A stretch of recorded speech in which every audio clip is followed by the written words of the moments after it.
Chapter 45. Turning from the Temple Gate, as soon as I had read the warning, I made the best of my way to Fleet Street, and there got a late hackney chariot and drove to the Hum-Hums in Covent Garden.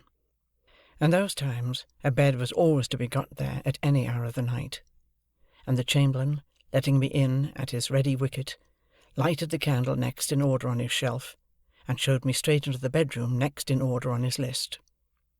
It was a sort of vault on the ground floor at the back, with a despotic monster of a four-post bedstead in it, straddling over the whole place, putting one of his arbitrary legs into the fireplace and another into the doorway, and squeezing the wretched little washing-stand in quite a divinely righteous manner. As I had asked for a night-light, the chamberlain had brought me in, before he left me, the good old constitutional rushlight of those virtuous days, an object like the ghost of a walking cane, which instantly broke its back if it were touched, which nothing could ever be lighted at, and which was placed in solitary confinement at the bottom of a high tin tower, perforated with round holes that made a staringly wide-awake pattern on the walls. When I had got into bed, and lay there footsore, weary, and wretched, I found that I could no more close my own eyes than I could close the eyes of this foolish Argus. And thus, in the gloom and death of the night, we stared at one another. What a doleful night! How anxious, how dismal, how long! There was an inhospitable smell in the room, of cold soot and hot dust, and, as I looked up into the corners of the tester over my head, I thought what a number of blue-bottle flies from the butcher's, and earwigs from the market, and grubs from the country must be holding on up there, lying by for next summer.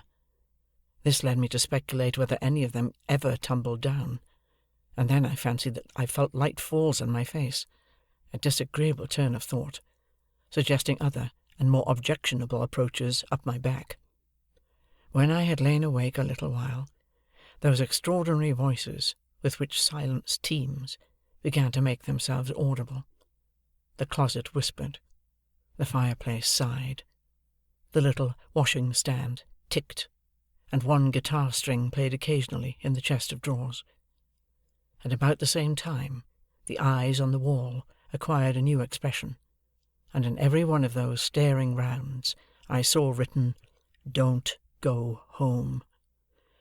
Whatever night fancies and night noises crowded on me, they never warded off this "Don't go home."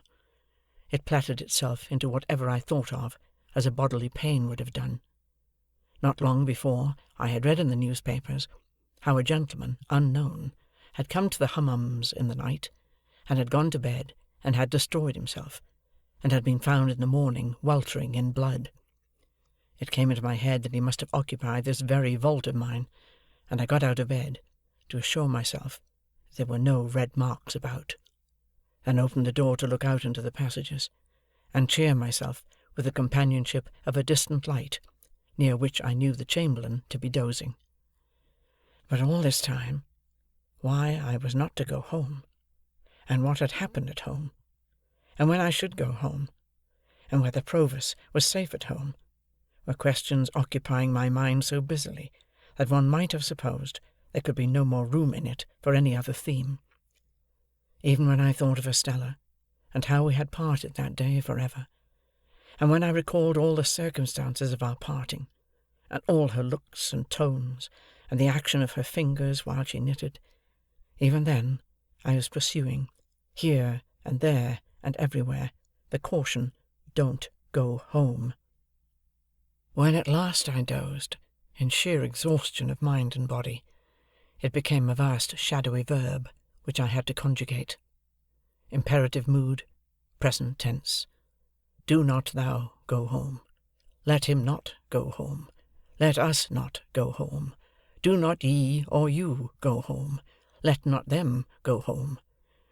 Then, potentially, I may not, and I cannot go home, and I might not, could not, would not, and should not go home, until I felt that I was going distracted, and rolled over on the pillow, and looked at the staring rounds upon the wall again.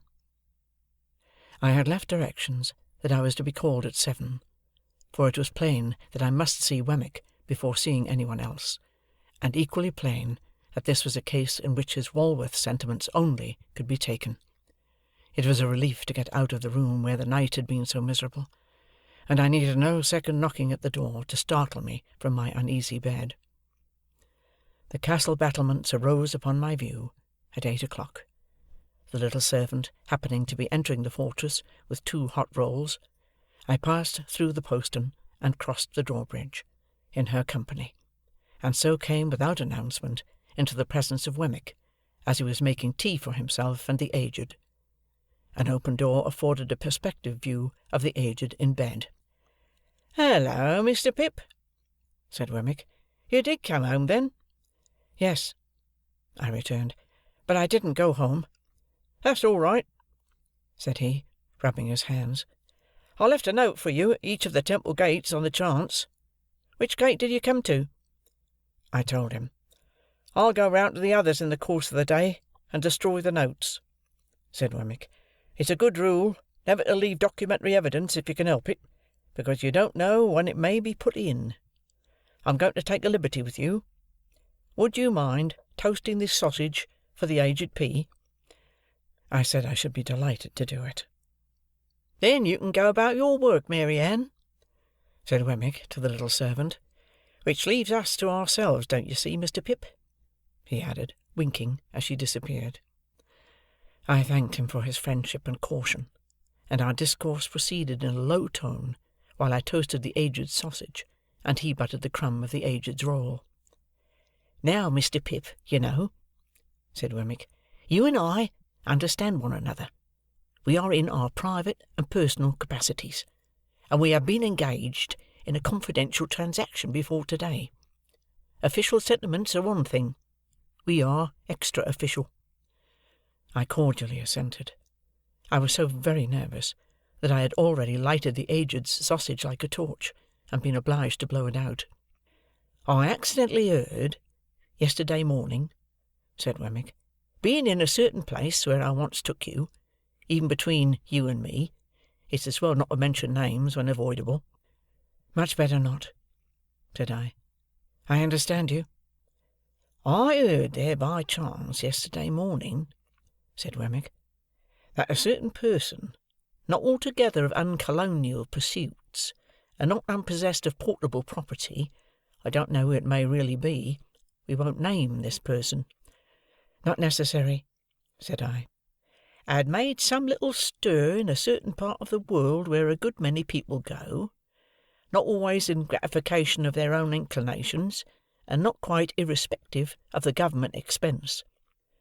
In watching his face, I made quite a firework of the aged's sausage, and greatly discomposed both my own attention and Wemmick's, for which I apologized. "By disappearing from such place, and being no more heard of thereabouts, from which," said Wemmick, "conjectures had been raised, and theories formed, I also heard that you at your chambers in Garden Court, Temple, had been watched, and might be watched again." "By whom?" said I. "I wouldn't go into that," said Wemmick, evasively. "It might clash with official responsibilities. I heard it, as I have in my time heard other curious things in the same place.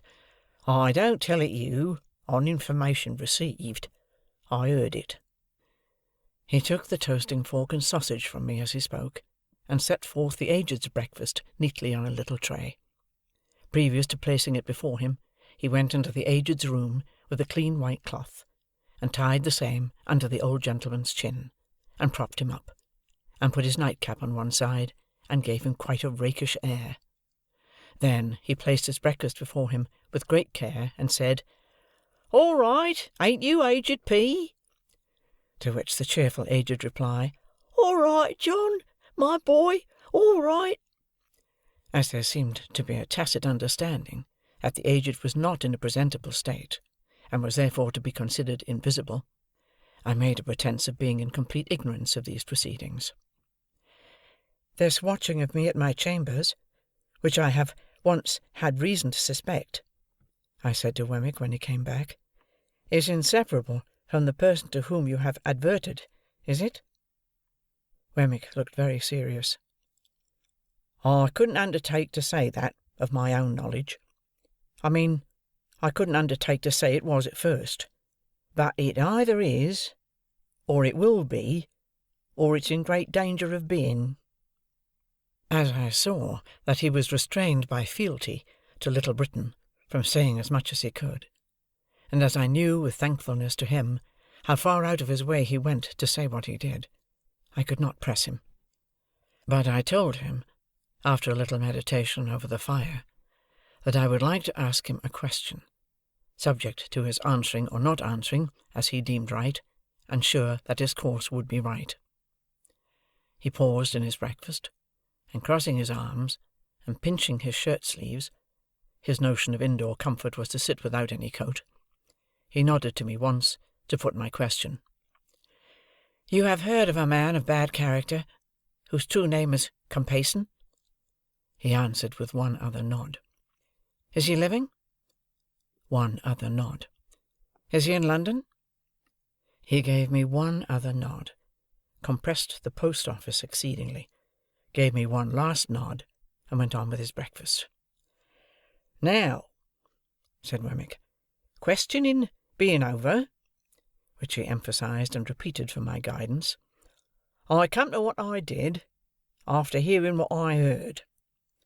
I went to Garden Court to find you. Not finding you, I went to Clarriker's to find Mr. Herbert." "And him you found?" said I, with great anxiety. "And him I found. Without mentioning any names, or going into any details, I gave him to understand that if he was aware of anybody, Tom, Jack, or Richard, being about the chambers or about the immediate neighbourhood, he had better get Tom, Jack, or Richard out of the way while you were out of the way." "He would be greatly puzzled what to do." "He was puzzled what to do. Not the less, because I gave him my opinion that it was not safe to try to get Tom, Jack, or Richard too far out of the way at present. Mr. Pip, I'll tell you something. Under existing circumstances, there's no place like a great city when you are at once in it. Don't break cover too soon. Lie close. Wait till things slacken before you try the open, even for foreign air." I thanked him for his valuable advice, and asked him what Herbert had done. "Mr. Herbert," said Wemmick, "after being all of a heap for half an hour, struck out a plan. He mentioned to me as a secret that he is courting a young lady who has, as no doubt you are aware, a bedridden pa, which pa, having been in the purser line of life, lies abed in a bow window where he can see the ships sail up and down the river. You are acquainted with the young lady, most probably?" "Not personally," said I.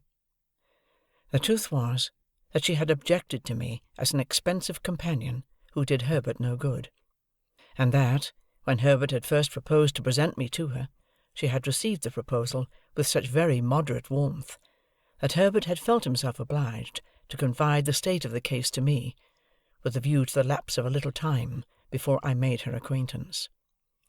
When I had begun to advance Herbert's prospects by stealth, I had been able to bear this with cheerful philosophy. He and his affianced, for their part, had naturally not been very anxious to introduce a third person into their interviews, and thus, although I was assured that I had risen in Clara's esteem, and although the young lady and I had long regularly interchanged messages and remembrances by Herbert, I had never seen her. However, I did not trouble Wemmick with these particulars. "The house with the bow window," said Wemmick, "being by the river side, down the pool there, between Limehouse and Greenwich, and being kept, it seems, by a very respectable widow, who has furnished up a floor to let, Mr. Herbert put it to me, what did I think of that as a temporary tenement for Tom, Jack, or Richard? Now I thought very well of it, for these 3 reasons I'll give you. That is to say, firstly, it's altogether out of all your beats, and is well away from the usual heap of streets, great and small. Secondly, without going near it yourself, you could always hear of the safety of Tom, Jack, or Richard through Mr. Herbert. Thirdly, after a while, and when it might be prudent, if you should want to slip Tom, Jack, or Richard on board a foreign packet-boat, there he is, ready." Much comforted by these considerations, I thanked Wemmick again and again, and begged him to proceed. "Well, sir, Mr. Herbert threw himself into the business with a will, and by 9 o'clock last night he housed Tom, Jack, or Richard, whichever it may be, you and I don't want to know, quite successfully. At the old lodgings it was understood that he was summoned to Dover, and in fact he was taken down the Dover road and cornered out of it. Now, another great advantage of all this is, that it was done without you, and when, if any one was concerning himself about your movements, you must be known to be ever so many miles off, and quite otherwise engaged. This diverts suspicion and confuses it, and for the same reason I recommended that even if you came back last night, you should not go home. It brings in more confusion, and you want confusion." Wemmick, having finished his breakfast, here looked at his watch and began to get his coat on. "And now, Mr. Pip," said he, with his hands still in the sleeves, "I have probably done the most I can do, but if I can ever do more from a Walworth point of view, and in a strictly private and personal capacity, I shall be glad to do it. Here's the address. There can be no harm in your going here to-night, and seeing for yourself that all is well with Tom, Jack, or Richard before you go home, which is another reason for your not going home last night.